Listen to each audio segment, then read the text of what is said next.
Hi Aries, love reading, love message. Anong kailangan yung marinig ngayon? Mensaheng gabay po para sa mga Aries, no matter what your relationship status, single ka pa man, in a relationship, married, hingan natin kayo ng mensahe ngayon. Kung makaharap tayo ng reading ngayon, naisipan ni Moonchild bilang si Venus po, astrologically the planet of love, beauty, attraction right now is currently in retrograde phase. So, hingan natin ng gabay gamit ang tarot. And astrologically, baka meron akong ma-add para sa inyo, Aries. Sa taong nakikinig ngayon, Aries, mensaheng gabay para sa iyo. Message. Aries. Anong kailangan marinig ng mga Aries? Gusto ko ikat, pero itong deck na ito excited lumilipad. So, hindi natin titigilan, Aries. Ayan na, may gustong bumagsak. We'll be straightforward lang naman, hopefully, sa reading natin ngayon. Aries, sa taong nakikinig ngayon, anong kailangan nyo marinig? Buhay, pag-ibig, relasyon. Ayan, ang dami. Ang dami. Sige, tignan natin, ha? The Six of Cups ay narito tayo live na live as usual. Ang bawat card readings natin, madalas naka-live naman talaga sa ating YT. Okay, ito yung walang label sa deck na ito. Pero para siyang family sector, mayroong mga bata, may granny, the Knight of Swords, the Two of Wands, hindi natin pipigilan the Devil. This one is in reverse.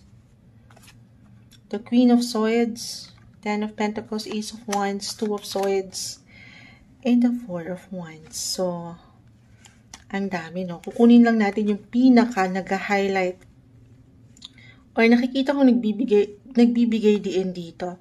I will be honest, wala namang perfect relationship Ako lang hindi perfect, tingnan nyo.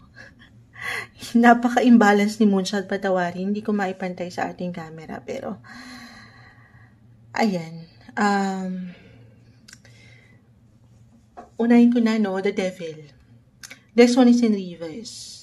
Ito yung ilang unhealthy patterns, unhealthy ways, unhealthy emotions.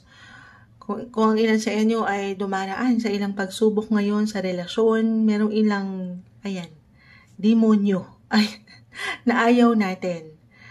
Kung baga kahit sa simpleng pakiramdam, minsan nandyan yung ilang emotions na mahirap panghawakan at umaangat yung pagsiselos or tension. So, dito, pinapaalalahanan ka ng baraha, Aries. Minsan wala daw tayong higit na kalaban, kundi ang ating mga sarili, kung paano tayo mag-handle ng situation. Huwag niyong iwanan ng limita ang inyong mga sarili na hanggang doon na lang. If ever mag-apply na parang, parang couples, especially, na nakakaramdam kayo ng parang pagkakulang or hindi kayo masyadong napupunan, na-appreciate ng inyong mga kapareha. Andito kasi yung confusion, the Two of Swords, parang naguguluhan din kayo. So, anong kailangan natin gawin dito? Maybe kasi na-overwhelm ka lang din sa ilang bagay-bagay. Si Venus ngayon, Aries, astrologically speaking, is currently, kung hindi ako nagkakamali, sana tama si Moonchild.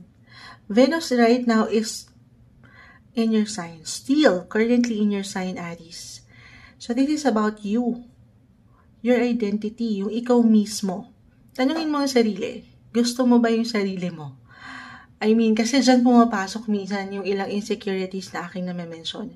Reversal tayo every time, Aries. Pwede itong mag-apply sa'yo, or sa iyong kapareha, or sa ilang tao sa iyong paligid. If single, una't huli, magsisimula daw ang lahat sa iyong sarili. Bigyan mo ng assurance ang iyong sarili na ikaw yan. Meron kang authentic or unique self. Meron kang kakayanan. Meron kang ganda. Meron kang galing. Okay? Paangatin mo yung confidence, yung kumpiyansa sa iyong sarili. At alisin, ito yung ilang tension na aking nakikita. Kung saan baka naapektuhan ang inyong relasyon for some of you na nasa isang partnership or relationship. So, yun lang naman. Kasi nakikita ko dito yung, andito pa rin, yung saya, yung pag-init ng inyong buhay pag-ibig. Sa kabila nitong, parang meron tayong nakikitang, yun lang. Sabi ko nga, ilang dalahin ng ilan sa inyo na very normal. Lalo kung nagmamahal lang naman. 'Di ba? Pero kung medyo may struggle pa rin doon, maybe kailangan nyo lang ng reflection. Dumaan kayo sa reflection. Pag nilay-nilayan ng inyong buhay relasyon, i-identify nyo kung ano ba yung nararamdaman yung ito, ano yung mali dyan, ano yung hindi okay, ano yung hindi nagbabalance. So, tamang approach. Okay? Other messages, sa kabila ng ilang tensyon na to guys, ay ayan no, andito yung sagana, yung saya, andito yung assurance, aking uulitin sa relasyon, andito pa rin. Okay, pero kung talagang medyo may struggle sa relationship right now, anong kailangan gawin? Focus on you, more on you tayo. Kung meron ditong talagang nag-a-appear, guys, kahit pare-pareho kayo ng sign na San Aries, magkakaiba ang bawat isa ng pinagdadaanan. Kung merong involved dito na third party, third wheel situation, ito yung ilang demonyo, ayan, at wala na sa pagkawasto, paangatin niya yung assurance, sabi ko nga, sa inyong sarili, okay? Magsimula kayo sa inyong sarili. Magpaganda, magpaspa, focus on you, more on self-care and self-love, at dito, meron ako nakikita na growth eh. Siyempre, dyan kayo higit nalalago, at hindi dito sa ilang isipin na hindi makatutulong para sa inyo. Okay? Mas maging mabuti ka rin. Kung nagagawa mo yung pagmamahal, yung effort sa ilang tao sa inyong paligid, huwag mo rin kakalimutan na maging mabuti sa iyong sarili.